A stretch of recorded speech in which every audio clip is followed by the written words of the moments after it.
is having a second kind of dot-com bubble. It's now, except it's an app bubble right now. And you don't hear about this bubble as much because it's not happening in the public market, it's happening in the private market, but there is an overabundance. But there are lots of gaps also in the industry. You know, there are other people who are looking with platforms that are looking for developing platform ecosystems that you could look into and develop core competencies, and those companies will work with you. They have budgets, they have marketing channels, all sorts of things that are going to be interesting to tap into. And SAP, I mentioned SAP HANA, I mentioned my Windows 8, these are possibilities in that regard. Then there are new services. This whole social media revolution has created tremendous opportunities for delivering new types of services. You know, social media didn't exist before, so social media analytics, social media monitoring didn't exist. Now social media exists, has become a core part of the workflow of business, and now people need to understand what's going on in their social media, around their brand. So they have to track.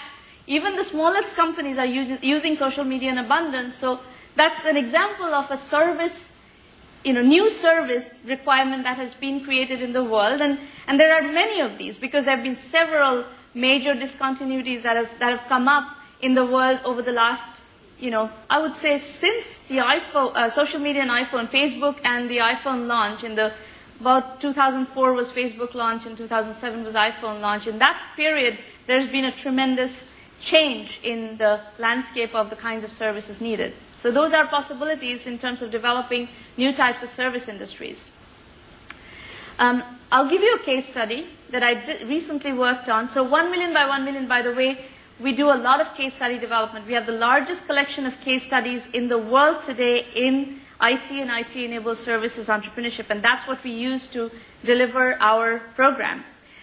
So one case study that I recently worked on is a company in Durgapur, West Bengal. You probably have never even heard of this place, right? It's a small town in West Bengal. It has a big history of engineering. And there's a company called Pinnacle CAD that has developed about a $6.5 million a year company delivering CAD services, catering to the architecture and construction industry in the world. They started by servicing the American industry. Now they're servicing the global industry. And it's very highly specialized skill set.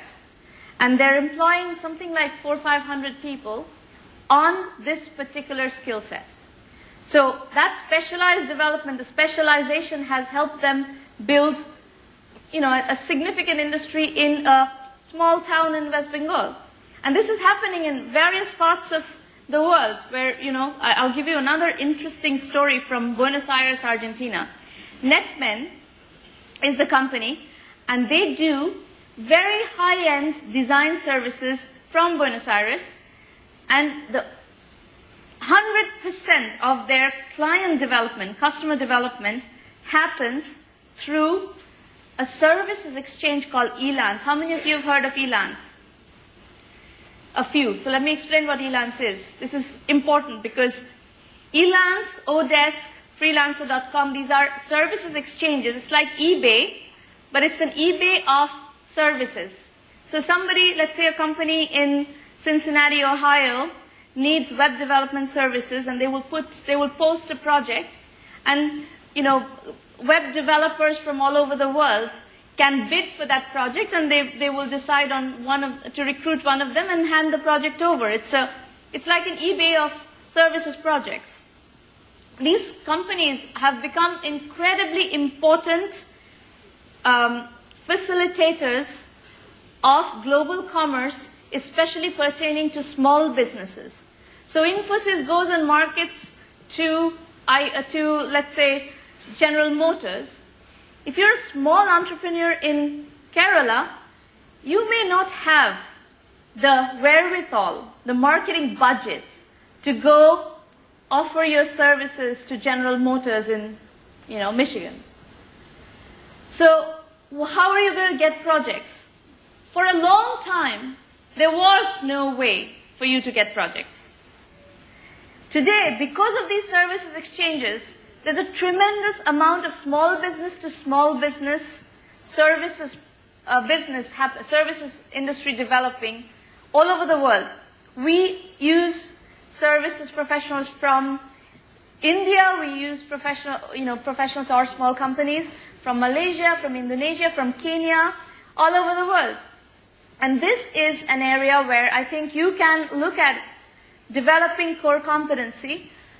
Part of the reason is, of late I've seen that Indians are priced out of this market. Think about it. India came into the world stage as an attractive cost structure destination to outsource business, outsource IT services. India, because of the tremendous growth in the 6 major metros, has priced itself out of the market. But India is not Bangalore, Bombay, Pune, Hyderabad, Chennai, and Delhi only. India is a very large country with a very large educated workforce. Why should India price itself out of this market? There is no justification. Why can't Kerala compete with Malaysia? That is an opportunity. There is a gap there that if we do systematic, strategic training in how to do this work, there is a large industry to be developed. And in terms of products also, look for some of the cusps. And by cusps, I mean intersections of 2 different industries. You know, if you hold IT in the middle, IT intersects with lots of different industries. For instance, travel and tourism, you could look at the cusp of travel and IT. You know, Kayak, for instance, TripAdvisor. These are businesses that have developed at the cusp of travel and IT. How about a vertical search engine for Ayurvedic treatments? That is a business idea at the cusp of IT and travel. Is anybody doing anything at the cusp of IT and travel in this room? No. Well, there's some stuff that you need to look at as possible opportunities.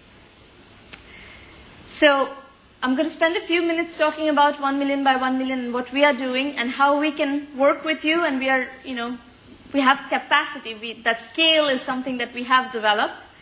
As you heard, we are working as a global virtual incubator headquartered in Silicon Valley, but we literally work with entrepreneurs all over the world.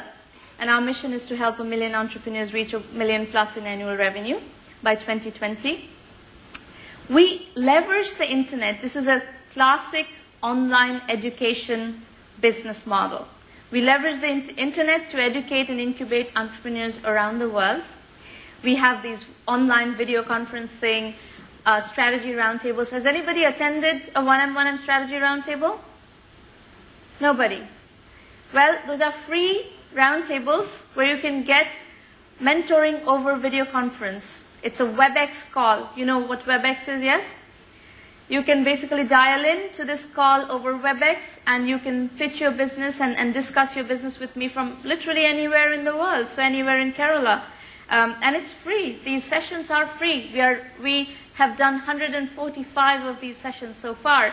And literally, entrepreneurs from all over the world are using these. Every day I'm fascinated by what we see. Last session there was somebody from Bulgaria. And he said there are a bunch of people in Bulgaria who are following the program.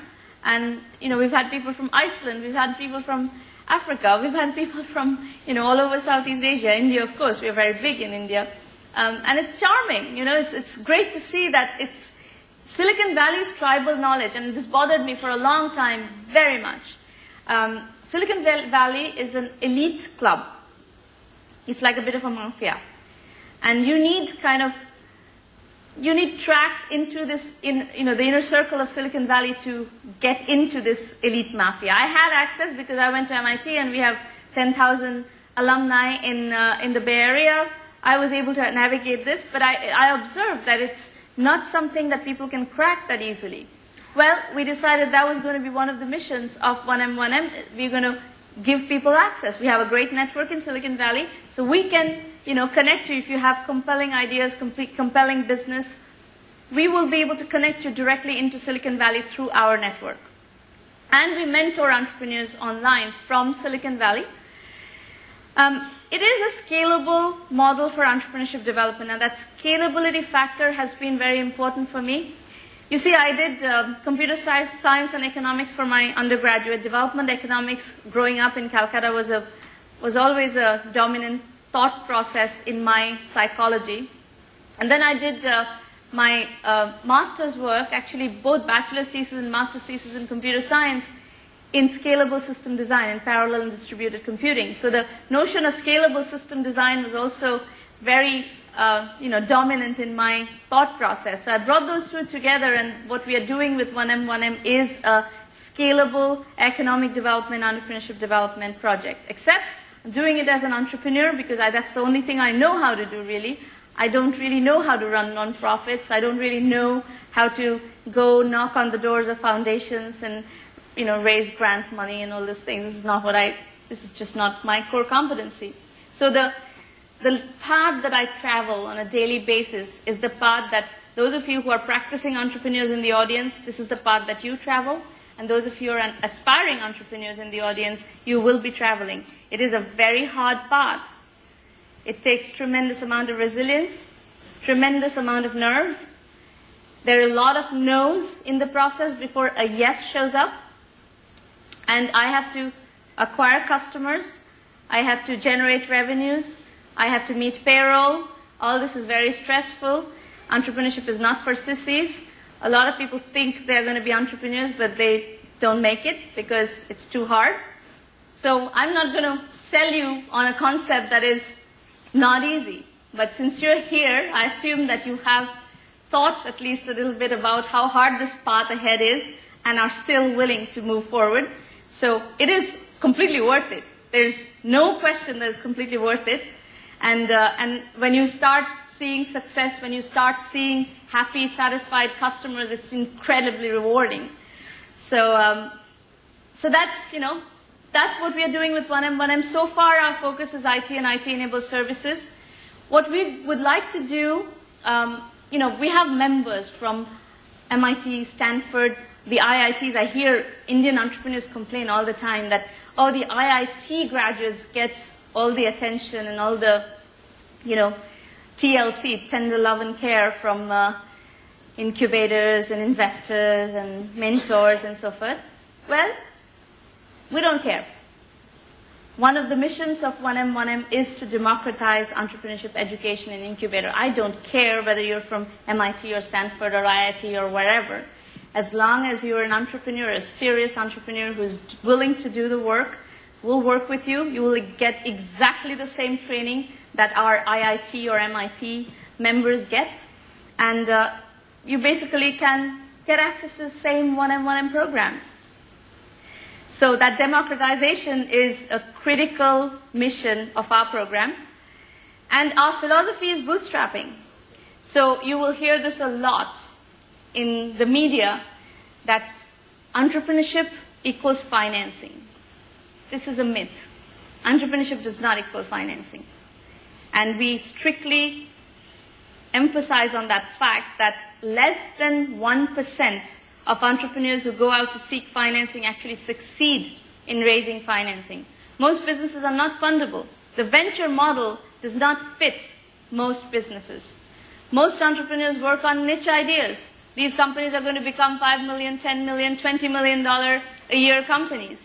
And in my opinion, those are very successful businesses. In the opinion of a venture capitalist, that is a failure. You build a $5 million, $10 million, $20 million highly profitable business in the books of a venture capitalist, you are still a failure because you have not built a $500 million, billion business, because that's their model. That's, in my opinion, that's not a scalable model. Very few entrepreneurs can build billion-dollar businesses.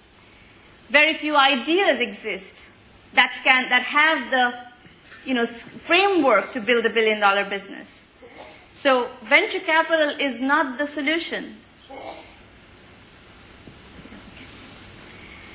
So that's something that you should keep in mind. Entrepreneurship is customers, revenues, and profits. Financing is optional. Remember this. It's actually a profound statement which you'll come to realize as you travel down this path. What can we do in Kerala? My hope is we can work with you to really seriously groom 1,000 entrepreneurs, each to generate $1 million plus in annual revenue and $1 billion in GDP by 2020. This is what I would like to focus on in a very serious, hands-on way and help your IT industry building process. And we'll create deep ties for you in Silicon Valley. We'll create a pipeline of entrepreneurs and catering to the global market. Today's market is not the United States only. The global market has opened up. You can cater to Latin America, you can cater to Africa, you can cater to Eastern Europe. In short order, hopefully in this room, we can find 100 entrepreneurs whom we can start working with and developing down this path, and it will take us a little longer perhaps to generate 1,000. This afternoon, we're going to find 6 of you. And I believe Thai Kerala has raised sponsorship to put 6 entrepreneurs from Kerala through the 1M1M program through a scholarship. So we're going to run a contest this afternoon and find 6 of you to bring into the program. And hopefully we'll scale to 1,000 by 2020. Let's get started.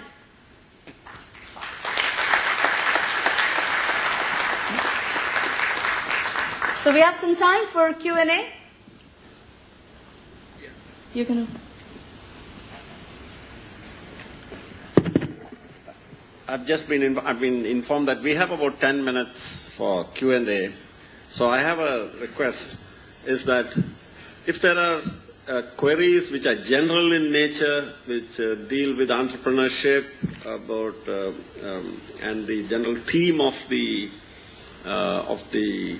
this TICON, please raise them here. If you have specific questions about 1M, and Shramana's business proposition, I suggest that be taken up separately. It will be much more valuable if you have this as one-on-one with her immediately after this session. Please keep the questions general. And please keep the questions brief, because we have only 10 minutes, so that we will give as many people as possible the opportunity to interact. Thank you. While you're thinking about your questions, Rajesh, maybe you can collect cards. We'll raffle off 2 books. These are my Vision India 2020 books. It has $45 billion business ideas. You're welcome to steal any of them. Yes.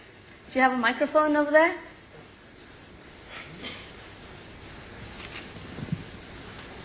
A request to TICON. You were talking about how can we build or become a state as a Malaysia or a Singapore. There is one thing is keep on bothering from the last few years in my mind, is that the problem in all the states here, entrepreneurs, they have their own ideas and to change the world, but we don't have a proper mechanism to contribute in state level or a government level to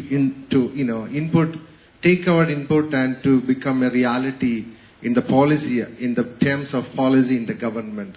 So whether TICON can have assume that can be taken an initiative, all entrepreneurs' ideas can put, or the energy can be contributed to the state development by discussing with the ministers. A body, a selected body, can be a welcoming body for the state government to contribute our ideas. And even though the entrepreneurs can contribute wealth in terms of money, example like 2 million people in the state, assume that every day all entrepreneurs are putting 1 rupee as a contribution to the TICON, and collecting this 2 million into 1 into 30, and bi-monthly we are contributing this funding to the society. Let me summarize. I think that you should give other people a chance. I think he's asking how do entrepreneurs contribute at the policy level. Would you like to take that?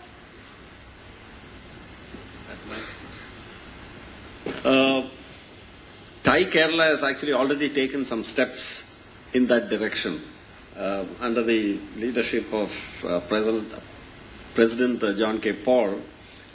Several high-level interactions have been arranged, and as a result, Thai Kerala has played a fairly major role in certain specific segments of the Emerging Kerala event.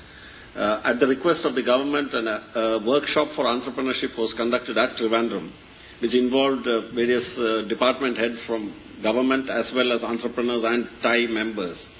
And flowing from that workshop, which was a full-day workshop, a round table on entrepreneurship was conducted during the Emerging Kerala event.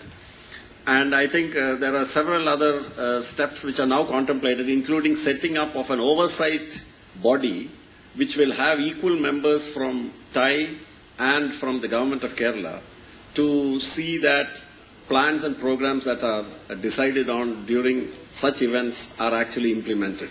So I think we are getting there in terms of the government is beginning to realize that the inputs from TIE Kerala and TIE Global are significant and important. And so I think if you become a member of TIE Kerala, you will find a platform in which your voice will be heard and good ideas will get to the concerned people. Thank you. Yeah. I think the mic, somebody over here needs the microphone. Actually, I have. He has the microphone. Yeah. So I have a question for you. Yes. So you talked about a positioning, right? So how social media is helping creating a positioning in today's market? Social media does not help create positioning. Social media, you have to create the positioning and then market according to that positioning using social media. Social media is a channel for marketing. The positioning has to be created before you decide which channel to pursue for marketing. Question here? Yeah. I have a question on, it's very general, but then I would like to hear from you in terms of what is the time frame you envisage a company would take to reach the 1 million mark, and what are the key ingredients according to you which would hasten the reach? Okay. Yeah. So we're seeing different flavors of that. The answer to your question can come in many different flavors. If you're a company that has to bootstrap your way to that number, depending on what you're selling and at what price point you're selling, that drives the pace of growth. If you're a company that has that hockey stick effect, that fits the investment model, venture model, then it's going to go faster because you can actually raise money and accelerate that growth and spend the money required in marketing. So there are different paces of growth. The slower growth companies don't fit the VC model. But it's okay, even if it takes you 4, 5 years, 6 years to get to $1 million in revenue, especially if you're in an Indian cost structure or in Malaysian cost structure, those can be very profitable companies even along the way. If you're working in the US, let's say it takes you, I have a company that's probably going to be 1 million in 3 years. That's not bad, right? Bootstrap company with no outside financing, completely self-generated, profitable company. That's a very nice rate, don't you think? Yeah? Yes. Yeah, this support services for entrepreneurs like accounting and legal services. Where can I get help in terms of accounting and legal services? Can TIE, I'm sure, can help you with that. how do I approach it? You should go to the TIE information booth and navigate TIE. TIE should be very easy to navigate. TIE has a great website, contacts and everything. So TIE is not difficult to navigate. One question, 2 parts. What's your revenue model for 1M? And the second one is, what is it that you do different from what TIE is doing today? Sure.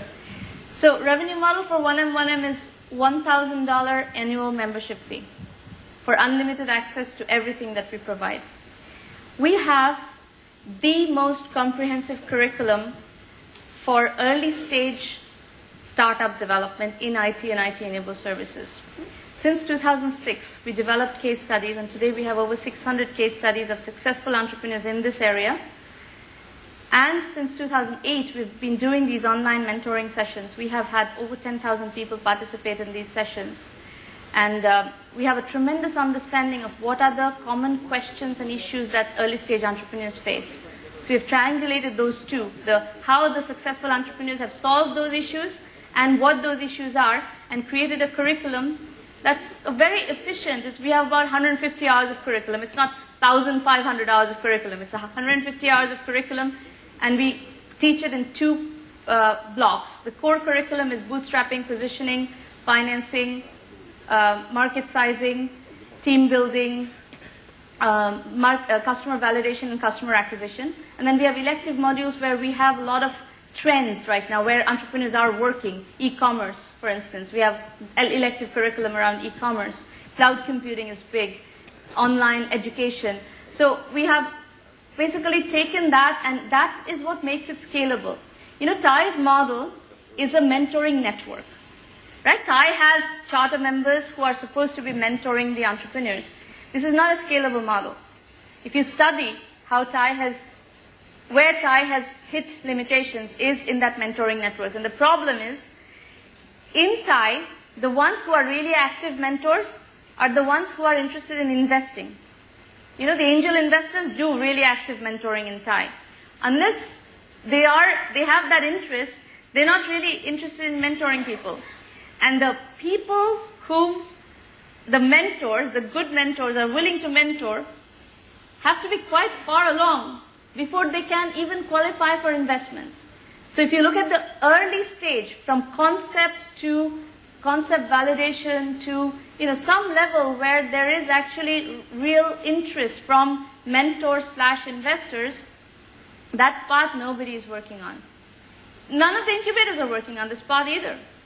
In Y Combinator and all, they all work on companies that have to be fundable. Now there's a long path before fundability. And the second thing is, as I said earlier, we believe that over 99%, and we know this statistically, over 99% of the businesses are not fundable. They should not be funded. If you fund something that is going to only be a $5 million company, you're just setting it up for failure. You're trying to fit a square peg in a round hole. What about those companies, the bootstrap businesses, the businesses that are going to be cash businesses? They're going to be profitable, sustainable businesses, but they're not going to be fundable businesses. Who is going to mentor those?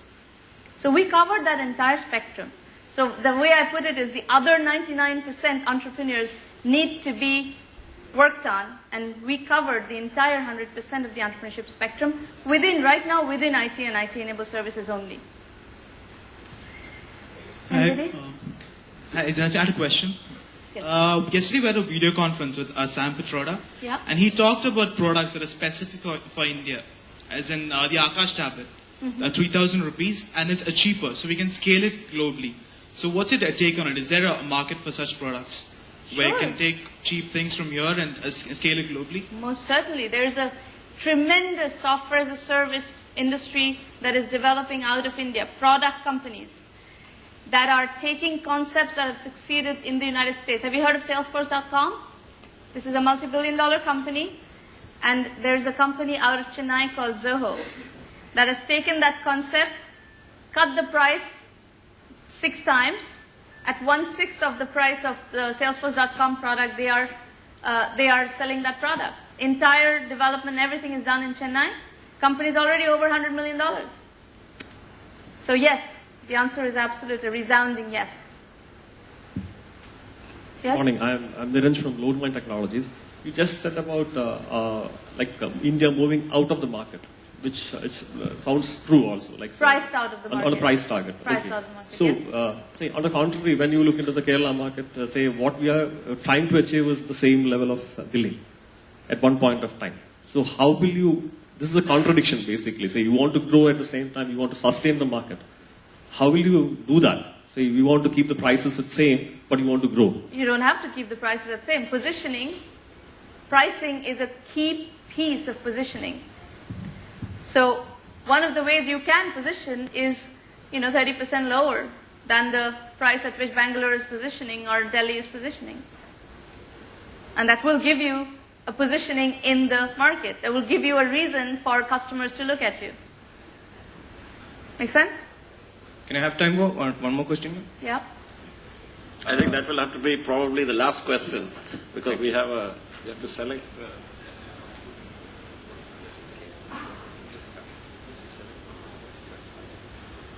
Oh, okay.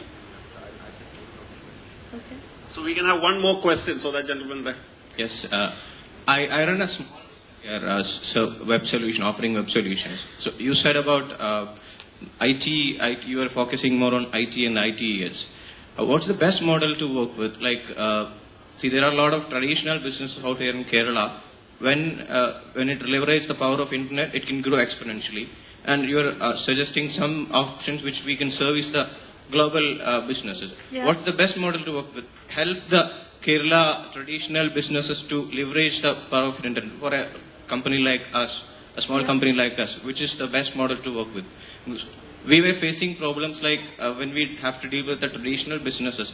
It is difficult to win the hippo's opinion, like the highly paid person's opinion. It is difficult because they don't understand most of the IT and ITES terms and things, how this... the most important thing in selling anything is return on investment. If you're trying to sell something to someone, you have to explain to them how they are going to make money based on that investment. So if they're going to spend, I don't know, whatever, 20,000 rupees or 2 lakh rupees with you, you have to show them how they're going to make 20 lakhs out of that. Thanks. Okay, so I think we'll have to close there. Now, Shamana made an announcement about The raffle, yeah? raffling, to find out who the lucky winners of those 2 copies of her book are. But I think it may it's a little complicated to get the visiting cards in, etc. So there was another suggestion which came is that based on the questions which were asked, she will select 2 of the most interesting questions, and those people who raise those questions will get the books. So I'm just going to take a minute with Shamana. Okay. Wait, did you decide which one? No. Do you want me to decide?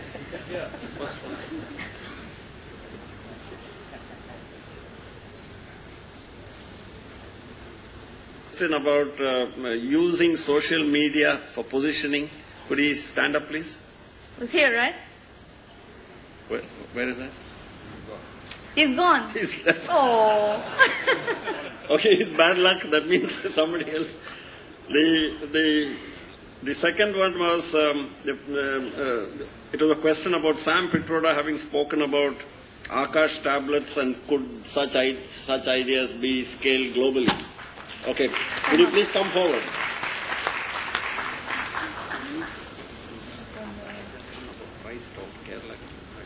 Yeah, that's a good one. Then there was a question, since the first gentleman has, I think, left, so we have got a second book. There was a question about Kerala being priced out because people are aspiring for the same level of billing, etc. And there was essentially you saw a contradiction. The questioner felt that there was a contradiction. Could he stand up, please? Would you please come forward?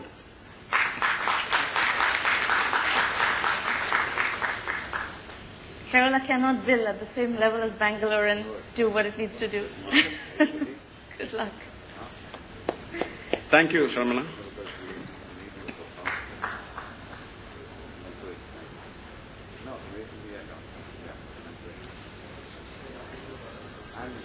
Thank you, Mr. Balgopal, and thank you, Ms. Shramana. That was a very interesting session. I request Mr. Balgopal to present Ms. Shramana with a gift as a token of our appreciation.